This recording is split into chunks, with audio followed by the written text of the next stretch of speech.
¿Cuántos lugares has visitado en tu vida? ¿Cuántos de ellos no tienen historias aterradoras detrás? Lugares donde tal vez se cometieron atrocidades que ni siquiera alcanzamos a imaginar, o simplemente donde lo extraño toma conciencia. Hoy no solamente veremos lugares con historias sumamente interesantes, sino lo que hay detrás de sus fachadas bonitas que muchas veces esconden algo verdaderamente perturbador.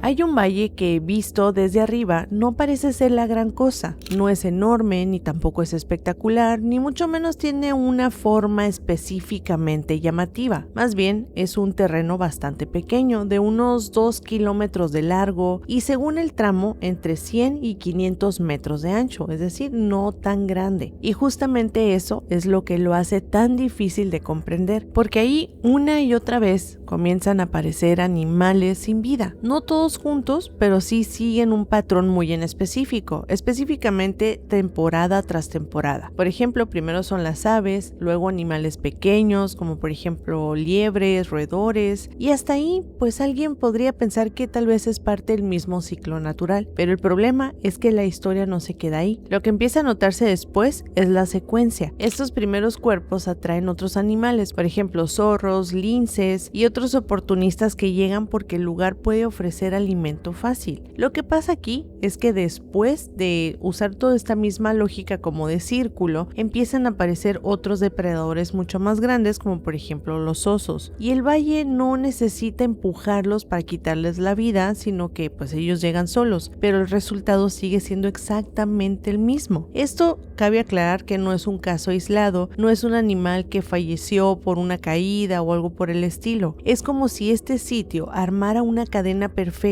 y cayeran uno tras otro, pues el valle genera la primera señal y el resto pues ya ocurre casi en automático. Y durante mucho tiempo eso fue solamente un comentario entre cazadores y gente local. Había muchos relatos de advertencias dichas en voz baja entre las personas, y algunos sitúan esos primeros relatos durante las primeras décadas del siglo XX. Y este es el punto clave que llega después a los científicos y al personal del área, que empezaron a documentar lo que estaba pasando con muchísima más seriedad. Y en este punto es donde todo se vuelve sumamente extraño, porque el patrón sí ya está confirmado, ya hablamos ahorita de eso, pero no ocurre en cualquier otra parte del valle, sino en esta parte. Se concentra en puntos muy específicos y no ocurre durante todo el año. Por ejemplo, hay momentos donde parece todo estar tranquilo y otros donde la actividad simplemente se dispara. Y todo ese factor descarta rápidamente la casualidad, porque algo así funciona bajo ciertas condiciones. Pero ¿qué es lo que pasa en sí? Resulta que en este valle los animales fallecen de una manera súbita, básicamente. Por ejemplo, supongamos que falleció un ave y quedó así en la orilla del valle, entonces llegaba otro depredador, se lo comía y ahí mismo fallecía, y después otro, y así se iba haciendo como este círculo. Pero conforme fue pasando el tiempo, muchas personas no lograban conectar el patrón o a qué se debía esto. Es por eso que los medios de divulgación después también empezaron a hablar de que el lugar como el valle era único en su especie, y aunque muchos de estos testimonios de los animales se empezaron a exagerar con el paso del tiempo, se convirtió simplemente en una leyenda moderna. No porque sea un caso inexplicable, sino porque no debería de comportarse así, suponiendo que es un valle nada más. Y fíjense que uno de los detalles que más llama la atención es el estado en el que quedaban los cuerpos de los animalitos. En varias descripciones se menciona que tardaban más de lo normal en descomponerse. Por ejemplo, si nos situamos en un ambiente que parece hostil para insectos, bacterias y todo esto, pues parecía que el proceso se frenaba solamente con el aire o simplemente era diferente. Pero visualmente este lugar es muy bonito y parece estar detenido en el tiempo, como si nada hubiera pasado ahí. A todo esto hay que sumarle también otro factor muy importante: la estacionalidad. El valle no actúa igual todo el año. Por ejemplo, durante el invierno está casi cubierto por nieve y parece ser inofensivo, pero cuando llega la primavera el hielo empieza a derretirse y es ahí cuando empieza a cambiar todo el comportamiento. Es precisamente en esos meses, primavera y verano, cuando el valle se vuelve mucho más activo en esta actividad de los animales, como si algo se despertara con el frío. porque muchas personas que se acercan tampoco dicen que salieron igual que como entraron. Hay muchos reportes que sí coinciden bastante, como por ejemplo muchas personas que presentan dolores de cabeza, mareos, debilidad y una sensación de cansancio que no se puede justificar fácilmente con el esfuerzo físico del valle. Pero si se están preguntando si tal vez existe una especie de olor o algo extraño como un gas que provoque estos síntomas, pues la respuesta es no. No hay un olor en específico. Por ejemplo, algunos gases volcánicos sí tienen esta característica.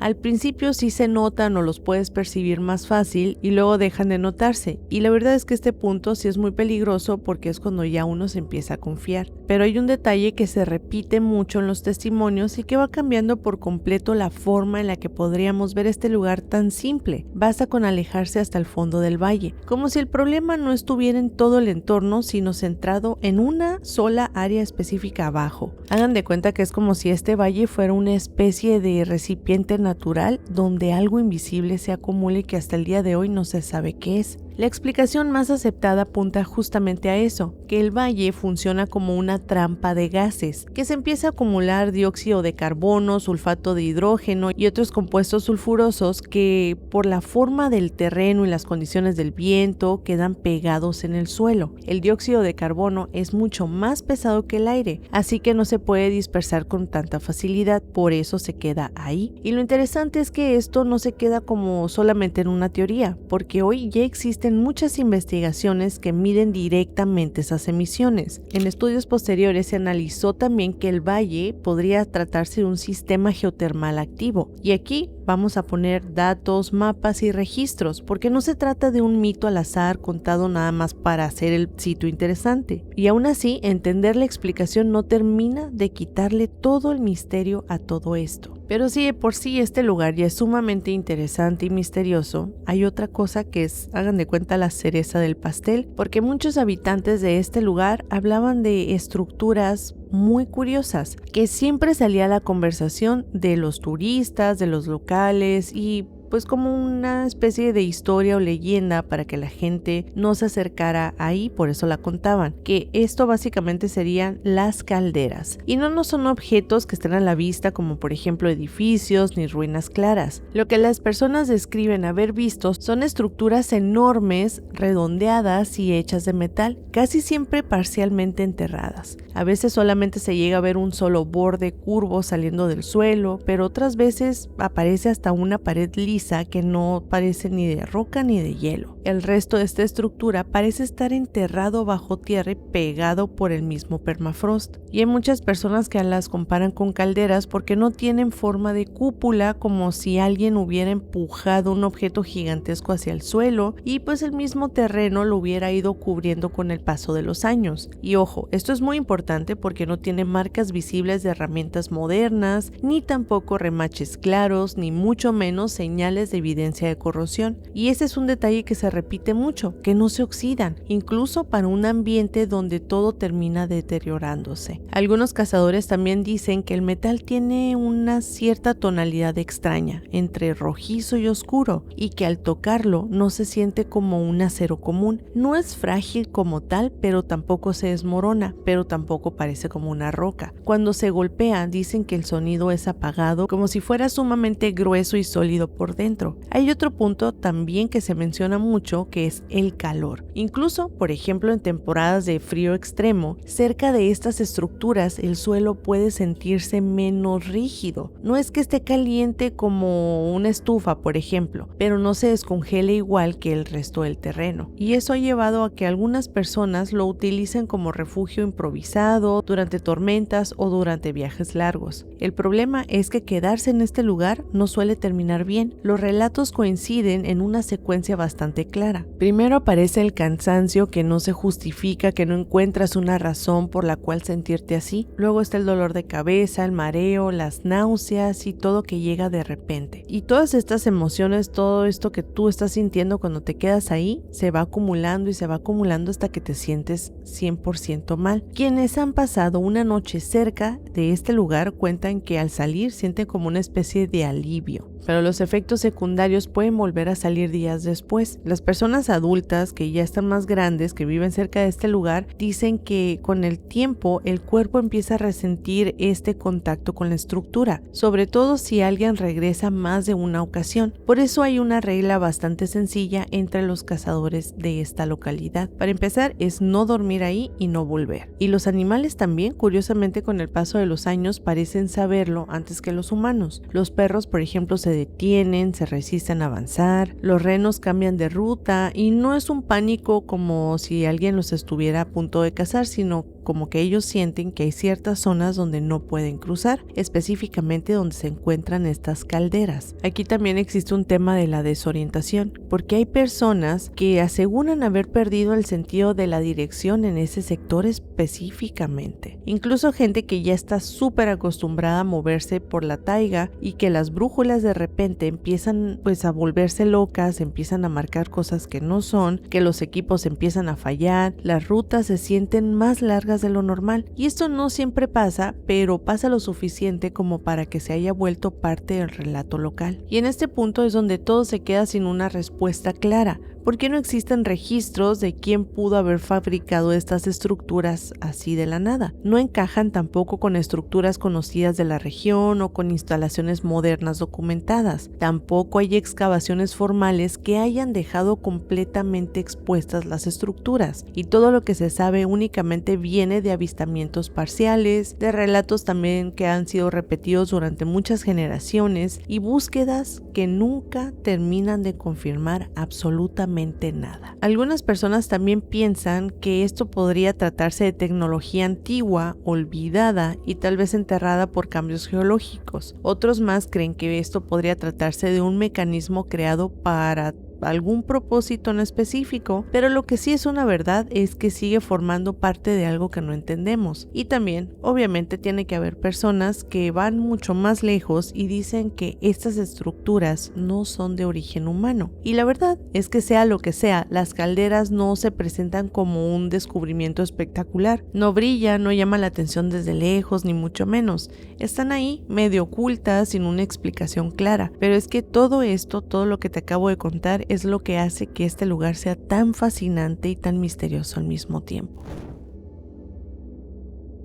Imagínate que un día entras a una cueva con la idea de que será una exploración totalmente normal. La cueva de Nuripuri sí tenía fama de ser complicada, pero también era de esas cuevas a las que mucha gente va precisamente por lo divertido de arrastrarse, girar el cuerpo, pasar apretado por algún lugar y luego salir ya por otro totalmente diferente. Y vamos a aclarar desde el principio que esto no era una cueva remota ni una expedición extrema, más bien era conocida y muy conocida. John Jones iba con sus familiares y con amigos. Era un chico alto, fuerte y también estaba muy acostumbrado a moverse en espacios completamente reducidos. No era alguien que entraba a una cueva sin saber lo que estaba haciendo. Le gustaba mucho caminar, de repente se detenía, comentaba las rutas y avanzaba por pasajes estrechos como tantas veces ya se había hecho en este lugar y en algunos otros. Pero durante esta expedición, en algún punto, el grupo se dispersó un poco, nada fuera de lo normal, porque en las cuevas así es, cada quien se dedica tal vez a explorar pequeñas cavidades, por curiosidad o por lo que ustedes quieran, pero es que John vio un pasaje muy angosto que creyó reconocer, y este punto es muy clave y quédense con él. Pensó que estaba entrando a una sección muy conocida, un tramo muy famoso por ser sumamente estrecho, pero manejable al mismo tiempo. Bueno,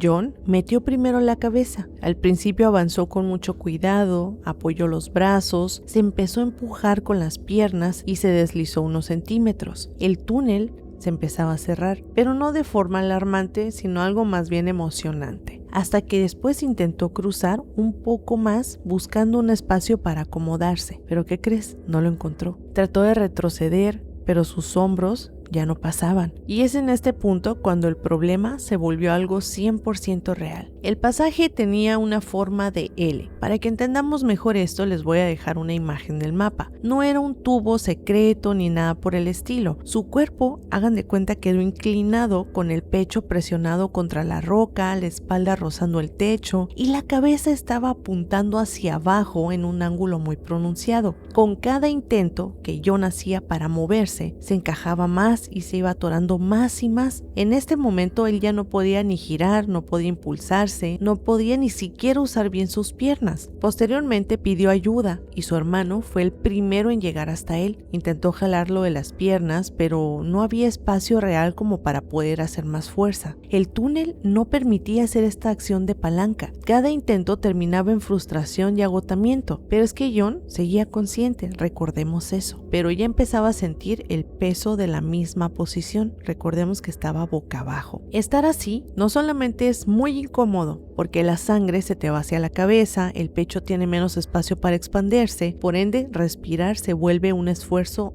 más constante. Al ver que la situación estaba completamente casi perdida, pidieron rescate. Cuando lograron llegar hasta John, ya era una tarea bastante compleja. Los rescatistas tuvieron que atravesar los mismos túneles estrechos, cargando equipo, arrastrándose, girando el cuerpo de lado, avanzando centímetro por centímetro. Pero cuando llegaron hasta este punto, ya ni siquiera podían trabajar de pie ni arrodillados. Todo era boca abajo, con los brazos completamente extendidos y golpeándose contra la roca con cada movimiento. Aún así, lograron alcanzarlo. Uno de ellos pudo llegar lo suficientemente cerca como para tocarle los pies y empezaron a hablar todo el tiempo. Le pedían que respirara lento para que no se moviera más de lo necesario. Le empezaron a pasar agua, también algo de comida, y en un punto crítico lograron canalizarlo con suero. Y todo eso hecho en un espacio sumamente pequeño, pero aún así lo lograron. Y en ese punto de la historia, John todavía seguía respondiendo. Preguntaba qué estaban haciendo, preguntaba cuánto faltaba para que lo sacaran. Ya se empezaba a desesperar cada vez más. Pero hubo un momento específicamente duro donde lograron que hablara por radio con su esposa. No fue una conversación larga, ni dramatizada, ni nada así. Fue algo 100% real. De esas veces cuando intenta sonar tranquilo, que todo está bien, cuando todos saben que no es así. Ambos sabían que el tiempo importaba y muchísimo. Mientras tanto, afuera, el rescate se volvía cada vez más y más grande. Llegaron más equipos, más personas, más herramientas, y todo se dedicó a montar un sistema de poleas para intentar sacarlo poco a poco, porque recordemos que no podían jalarlo de golpe porque lo iban a lastimar. Tenían que levantarlo centímetro por centímetro y bajarlo para que pudiera descansar, reajustar las cuerdas y después volverlo a intentar. Lo cierto es que el espacio no estaba ayudando en absolutamente nada. Cada vez que lo levantaban, sus pies chocaban contra el techo de la cueva y eso obligaba a detener todo, a cambiar los ángulos, a reajustar el sistema. Entonces este proceso se empezó a volver lento y muy agotador, pero sí estaba funcionando. Y poco a poco John estaba menos profundo, pero es que también hubo un momento en el que un rescatista pudo verle la cara, hizo contacto visual con él. Eso le levantó mucho los ánimos a todos, no nada más a John. En ese punto, la verdad sí parecía posible sacarlo, pero el lugar no daba margen para eso. El sistema de anclaje estaba montado en una roca muy frágil, en un espacio que era extremadamente limitado, y en un punto muy crítico, este sistema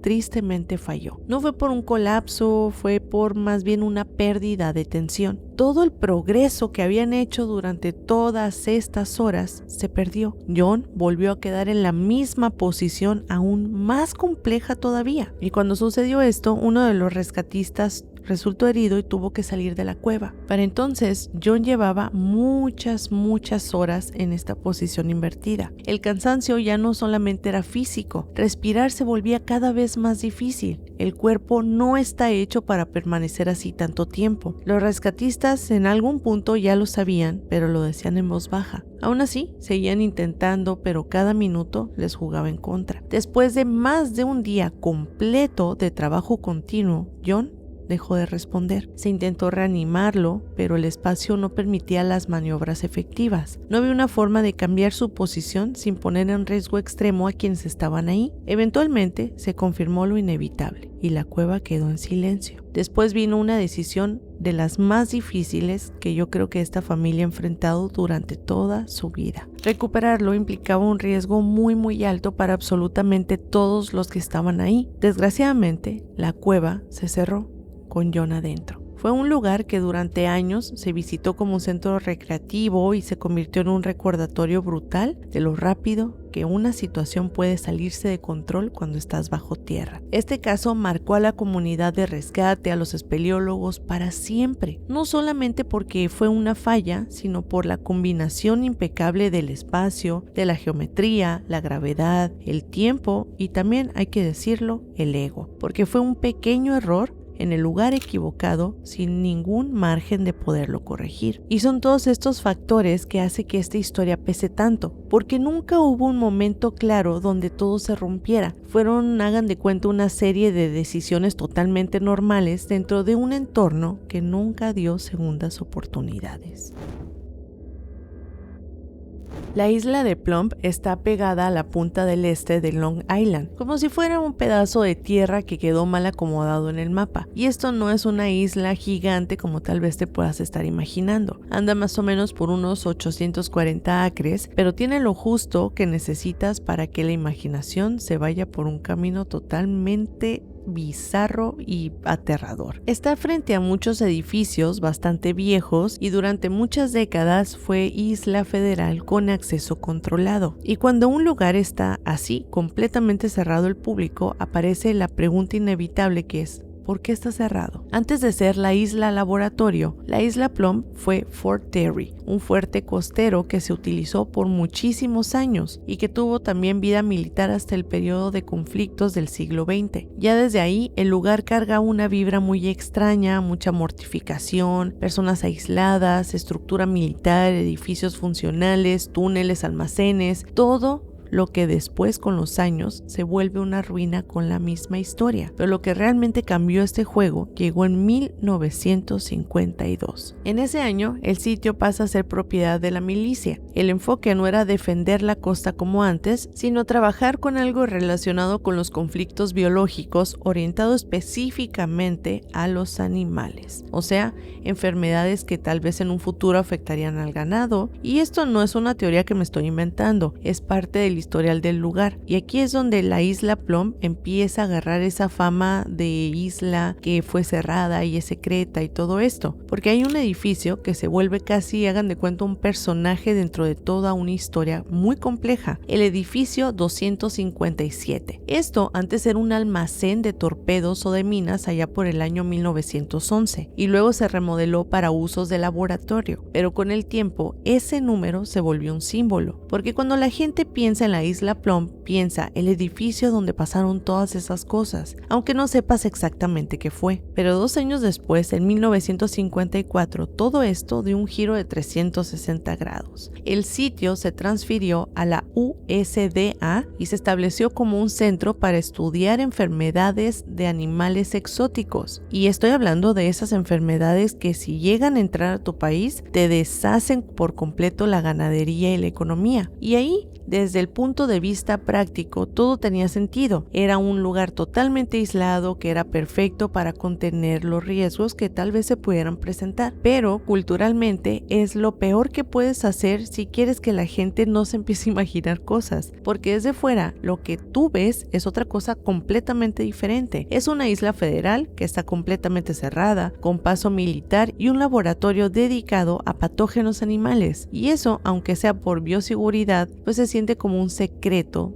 ya más que otra cosa. Y encima hay otro detalle que alimentó muchísimo el mito. Parte del historial militar fue negado o minimizado durante muchos años y luego hubo una prensa local que sacó documentos que hicieron, hagan de cuenta, esta noticia mucho más viral. Y en el año de 1994 hubo muchas inspecciones internacionales relacionadas específicamente con este tema. Entonces la isla Plum se quedó con esa doble cara, que oficialmente Normalmente así se le reconocía como un centro para proteger la bioseguridad agropecuaria, pero en el imaginario colectivo era un lugar donde el gobierno trabajó cosas que prefería simplemente no discutirlo en voz alta. Pero para ponerle más crema a los tacos, como decimos acá en México, en julio del año 2008, en Montauk, en una zona de playas del este de Hampton, apareció una cosa muy extraña, una carcasa rara en la arena, un cuerpo, una criatura, en el área que muchos empezaron a identificar como Ditch Pines. Alguien había tomado fotos. Estas fotos naturalmente se hicieron sumamente virales y en cuestión de horas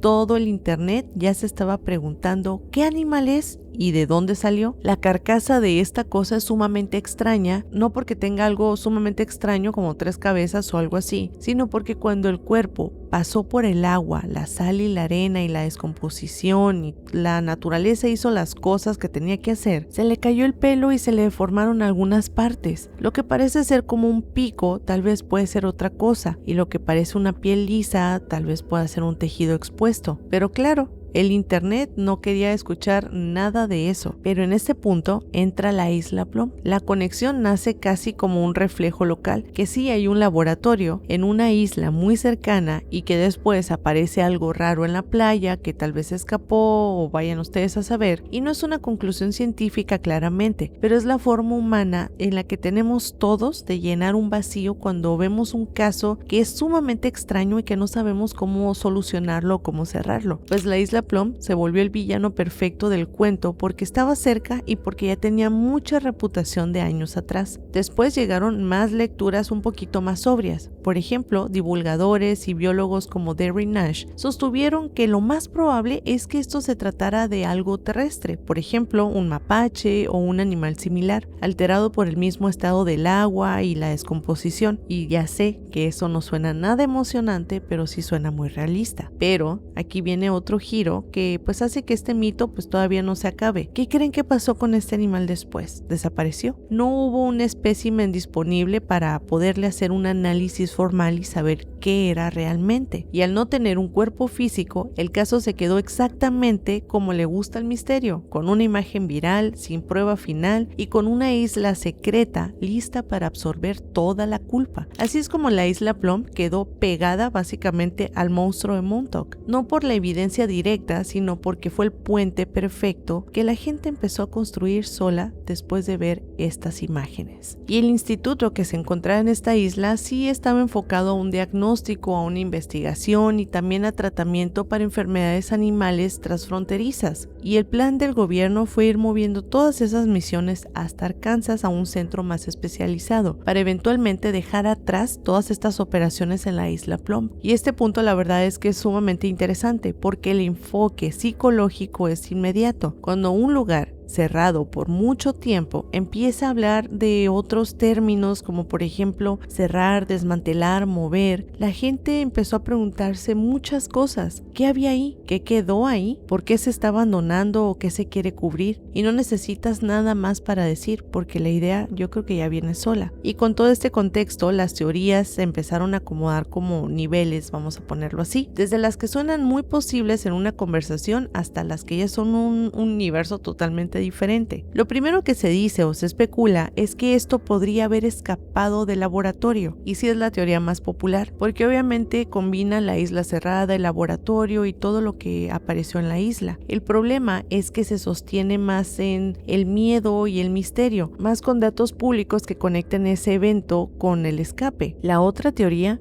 es que dicen que en la isla Plum se creó el Lyme. Esta teoría es la más grande por la cual el monstruo se volvió propio. Y aquí hay que decirlo con mucha precisión porque es parte de un encanto muy oscuro. La isla Plum sí tuvo un periodo militar entre 1952, cuando llegó el conflicto biológico que está enfocado en los animales y todo esto. Entonces esta línea del tiempo hace que la gente sí piense que el Lyme pudo haber sido creado ahí y que sí es posible. Porque fíjense que en el año 2000 2019 hubo una develación de documentos donde muchas personas, es decir, el público, podrían investigar programas relacionados con la milicia y también con este tema del Lyme, y mucha gente lo interpretó como una confirmación, pero esto se cayó rápidamente porque hubo muchas noticias falsas, muchas notas, que sí, el Lyme puede ser que sí se haya estudiado ahí, pero no significó que se haya creado en este lugar. Y por último está el monstruo de Montauk, que ya tiene todo su folclore conspirativo, porque en aquel entonces en foros y videos se empezaron a juntar como si fueran parte del mismo programa, de la misma gente y de la misma operación. En términos de documentación sólida, esto suele quedarse más que nada como un folclore moderno o una conspiración como tal, pero es que aquí se empezó a hablar de otras cosas totalmente diferentes, como por ejemplo de una región entera con lugares que sí estaban cerrados, de instalaciones militares y que experimentaban con animales, lo que nos deja obviamente una sensación muy pesada de que tal vez no puede haber sido una criatura normal, sino una combinación de muchos elementos, porque tenemos una isla con un historial militar, un laboratorio de enfermedades, edificios con números que se volvieron símbolo con el paso de los años y un caso que nunca pudo cerrarse porque el cuerpo simplemente desapareció.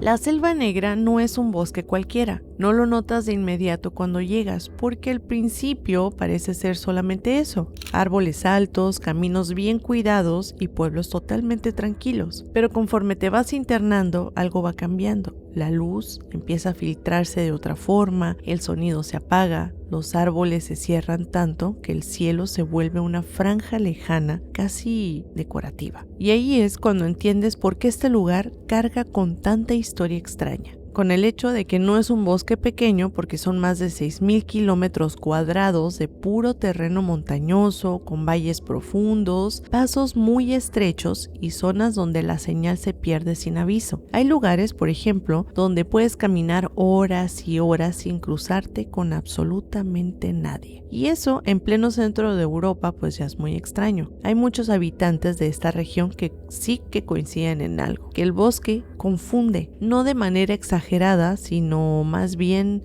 lentamente. Personas que conocen muchos senderos desde que aprendieron a caminar dicen que hay zonas donde el tiempo se siente extraño, donde una caminata corta se vuelve larga sin una razón clara y donde el sonido parece venir de lugares totalmente equivocados. Con el paso de los años empezaron a circular muchos relatos que ya no tenían nada que ver con las leyendas antiguas, sino con avistamientos totalmente modernos. En las carreteras que cruzaban la Selva Negra, sobre todo en rutas de altura, los conductores han reportado luces que no se comportan ni como faros ni como aviones. Luces que aparecen después entre los árboles, se mueven en silencio y luego desaparecen sin dejar rastro. Y no estamos hablando de un hecho aislado. Son reportes, son testigos que a lo largo de los años han dado sus testimonios. Muchas veces han sido descartados como reflejos o errores de percepción, pero la realidad aquí es que esto sigue pasando todos los días. Algunas personas describen luces naranjas o blancas que están suspendidas o a baja altura, moviéndose de manera horizontal, paralelas al terreno. Otros más hablan de destellos muy rápidos, como si se encendieran y luego se apagaran en el mismo bosque. Lo curioso es que estos avistamientos se concentran en zonas donde el relieve forma cuencos naturales, donde hay valles cerrados, donde la visibilidad se reduce y naturalmente la orientación se vuelve sumamente compleja. Pero es que aquí entra un punto muy clave. Alemania tiene uno de los sistemas de reporte de fenómenos aéreos más activos de toda Europa. Organizaciones civiles, por ejemplo, reciben miles de reportes cada año, pero la mayoría terminan teniendo una explicación lógica: satélites, planetas brillantes, aviones, drones, muchas cosas. Pero incluso muchos investigadores también reconocen que sí hay algo importante, que la experiencia del testigo no desaparece con la misma explicación, y es que la Selva Negra es un lugar donde la experiencia se repite muchas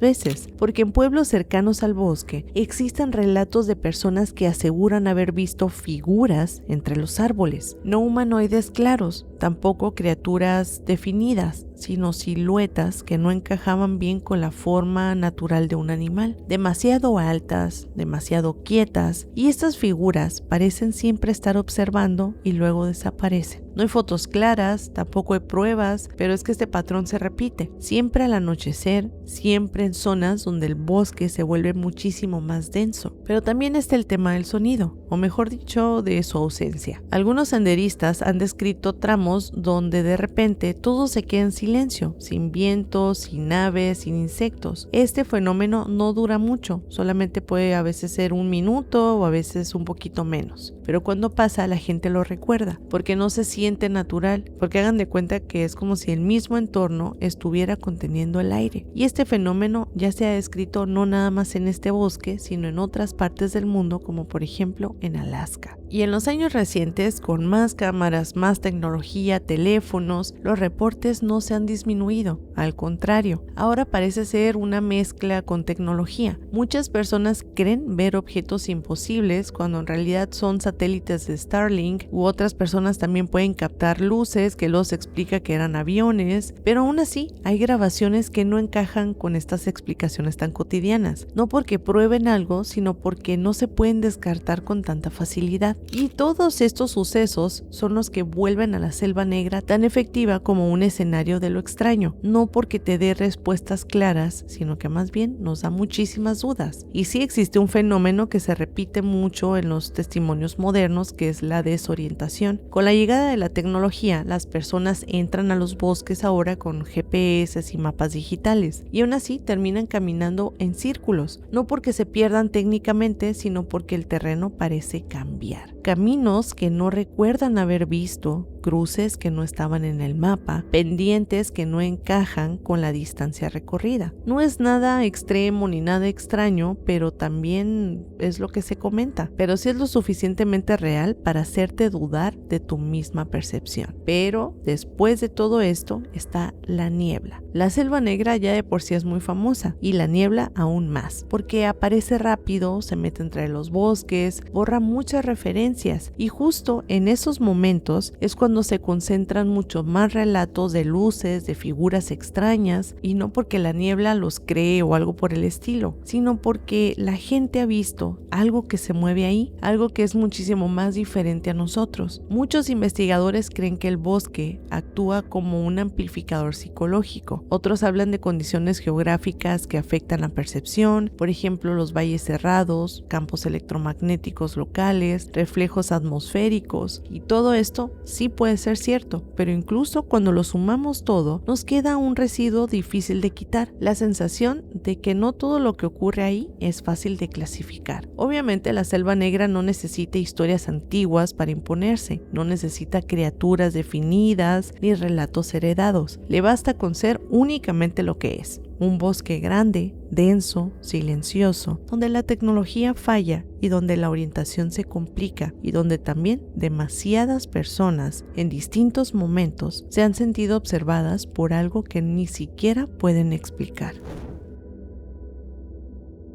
La isla de Poveglia está a nada de Venecia, literalmente está a minutos en barco de uno de los lugares más visitados del planeta, y aún así es una isla que casi nadie pisa, no porque sea inaccesible, sino porque desde hace muchos siglos no fue un lugar donde la gente precisamente quisiera ir por elección. Poveglia no siempre fue lo que es hoy. Hay registros desde el año 421 que hablaban de una isla totalmente habitada, con casas, cultivos, gente viviendo una vida totalmente normal dentro de la laguna. Pero durante siglos fue eso, una comunidad más, conectada al ritmo de Venecia. Nada extraño y nada oscuro hasta ese momento. Pero cuando el punto de quiebre llegó fue en 1379, cuando Venecia entró en conflicto con Génova. Por razones de seguridad, la población se fue. No hay un relato de desvivimientos masivos ni tampoco una tragedia, simplemente se abandonó. Y ese detalle es muy importante, porque la isla no quedó marcada por un evento único, sino por la ausencia prolongada. Y en este punto de la historia, la isla simplemente se vació y no vuelve a llenarse como antes. Pasaron los años, incluso los siglos, y la isla sigue ahí sin un rol específico, hasta que Venecia decide utilizarla para algo muy específico. En 1776, la isla pasa a manos del magistrado de Ayán Santa, la autoridad de salud pública de aquel entonces. En ese momento, Venecia era una potencia comercial, pero también era una ciudad sumamente vulnerable, porque todo llegaba por barco, las personas, las mercancías y también las enfermedades. Así es que la isla se convirtió en un punto de control sanitario, un lugar donde se detenía lo que podía presentar tal vez un riesgo antes de dejarlo entrar a la ciudad como tal. Y en 1793, cuando se detectaron los casos de peste en los barcos, la función de la isla cambió por completo. Eso ya no era una revisión, era un confinamiento. Los barcos que resultaban sospechosos eran desviados. Las personas desembarcaban ahí. Se les observaba primero, se les separaba y ahí mismo se decidía quién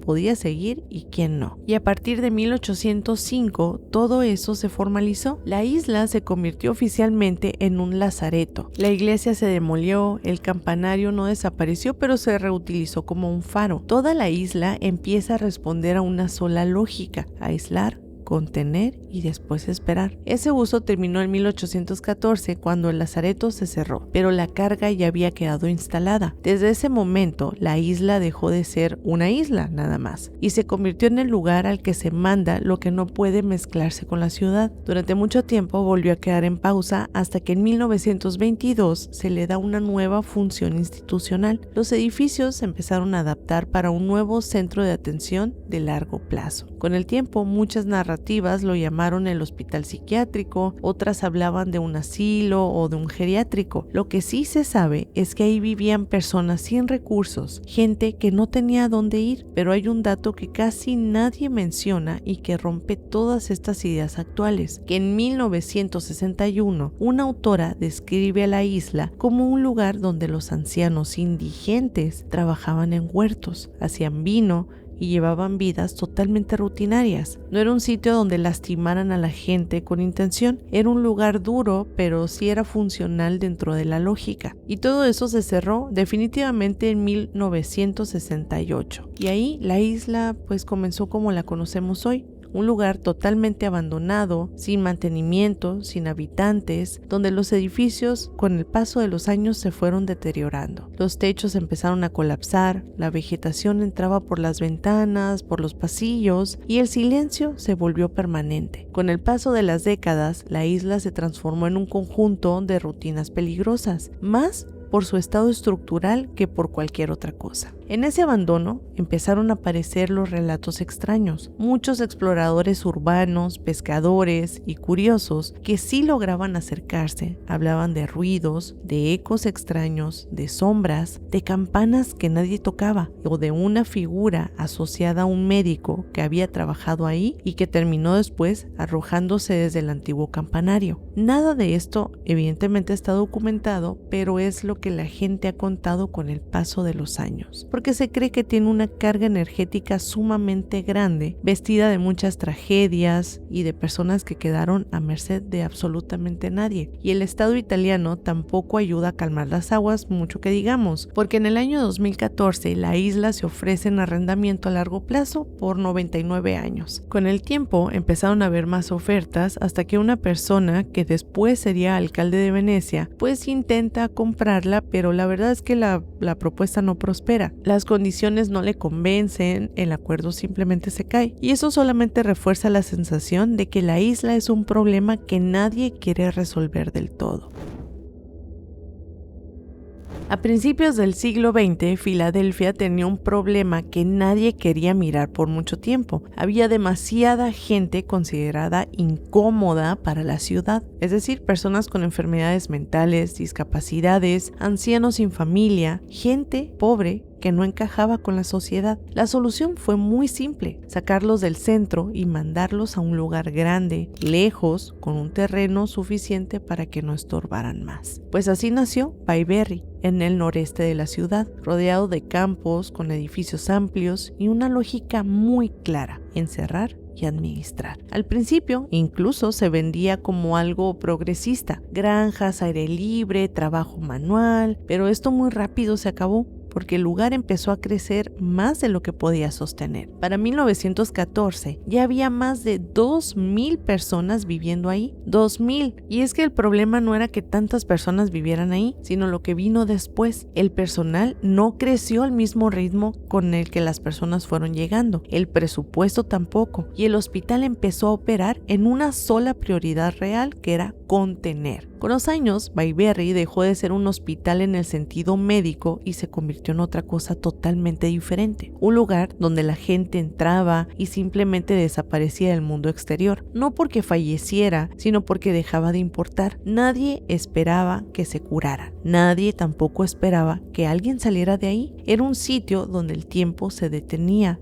pero el deterioro seguía avanzando. Los pabellones se llenaron más allá de lo razonable. Las rutinas se rompieron, el orden ya no existía. Cuando tienes demasiada gente y poco personal y cero supervisión, pasan cosas que no necesitan monstruos para ser horribles. Basta con el simple abandono, con la normalización de lo inaceptable. Y durante décadas, Bayberry así funcionó, silenciosamente, hasta que alguien miró demasiado de cerca. En 1945, un joven llamado Charles Lott entró a trabajar ahí. No era un médico ni tampoco un periodista, era un objetor de conciencia que simplemente estaba cumpliendo un servicio civil, y lo que vio simplemente lo dejó sin palabras de todas las cosas que tenía que documentar que estaban simplemente mal. Para empezar, sacó fotografías escondidas. No estaba buscando el morbo, sino que la gente supiera lo que realmente estaba pasando en Bayberry. Había personas sin ropa adecuada, los espacios no parecían hospitales, había personas viviendo en condiciones que no deberían de existir en ningún lado que se llame cuidado. Esas fotografías llegaron a las manos correctas en este caso, y en mayo de 1946 la revista Life publicó el reportaje Bedlam 1946. Esto fue un golpe directo al estómago del país. Estados Unidos acababa de ver las imágenes de los campos allá en Europa, y de pronto aparecieron todas estas fotografías demasiado familiares. No eran idénticas, pero sí tenían un patrón muy inquietante: el hacinamiento, la pérdida de dignidad, seres humanos reducidos a una masa que solamente había que vigilar. Y el mensaje fue muy claro y también muy fuerte: que todo eso que estaba ocurriendo en Europa estaba pasando también en su país. Después vino un libro que no suavizó absolutamente nada, porque describió Bayberry como uno de los ejemplos más claros del fracaso moral del sistema. No hablaba de un edificio mal administrado, esto hablaba más bien de una estructura que estaba diseñada para esconder personas. Y a partir de ese punto, Bayberry quedó marcado. Hubo intentos de tratar de solucionar las cosas, como en todos estos casos. Hubo nuevas administraciones, nuevas promesas, pero el engaño ya era estructural. En los años siguientes, el hospital siguió arrastrando problemas. Había conflictos internos, falta de supervisión, casos que salían a la luz cuando ya no se podían tapar más. En los años 80, cuando se suponía que la salud mental iba avanzando en aquel entonces, Bayberry volvió a fallar en las inspecciones estatales. Otra vez hubo una ola de funcionarios despedidos, informes que hablaban de condiciones inaceptables y la clara sensación de que eso simplemente nunca se iba a poder arreglar. Y fue en 1987 cuando finalmente se anunció el cierre, y en 1990 Bayberry dejó de operar oficialmente. Los pacientes fueron trasladados, el personal se fue, las puertas se cerraron, y entonces vino la segunda vida de este lugar. Durante los años, el complejo quedó totalmente abandonado, no se demolió, así que los edificios se quedaron ahí. vacíos y deteriorándose. Entraron saqueadores, vándalos, exploradores urbanos, se rompieron ventanas, hubo incendios y el lugar se volvió exactamente lo que su historia sugería, un sitio donde nada parecía bueno. Las historias comenzaron a multiplicarse después, voces en los pasillos que no se sentían solos, sensaciones de incomodidad extrema, y no necesitas creer en fantasmas para entender que alguien se sentía así, simplemente caminando por un lugar que fue diseñado para borrar personas. En el año 2006, finalmente Bayberry fue demolido. Hoy, gracias a todas las entidades que quieran, esto ya no está en pie. Las casas nuevas ocupan este terreno y esto es muy interesante. Calles tranquilas, una vida totalmente normal, pero la historia no se fue con los escombros, porque Bayberry no fue un terror por lo sobrenatural, fue un terror por lo administrativo, por lo normal que puede ser la vida de personas que están en este tipo de lugares. Y todo esto es lo que hace que Bayberry siga dando miedo. Y al final todos estos lugares sí tienen algo en común. No son aterradores porque escondan un monstruo específico o un secreto espectacular. Lo que pesa de verdad es que existieron para apartar cosas, personas, problemas, riesgos, enfermedades, todo lo que no encajaba con una vida normal. Islas, bosques, hospitales, valles, todos estos espacios donde la regla era simplemente aislar y esperar a que el resto de la población no volteara. Quizá por eso hoy estén abandonados, cerrados o convertidos en ruinas, porque siguen sintiéndose extraños, porque no fueron creados para proteger a nadie, sino para mantener lejos algo que nadie quería enfrentar. Pues si te gustó este video, no olvides suscribirte al canal, dejar tu likecito y todo para poder llegar a más personas. Si me estás escuchando por Spotify, también no olvides seguirme por allá para crecer aún más. Y bueno, chicos, si les gustó este video, dejen su likecito arriba y comenten qué otros lugares aterradores del mundo conocen ustedes. Ahora sí, nos vemos en el próximo video.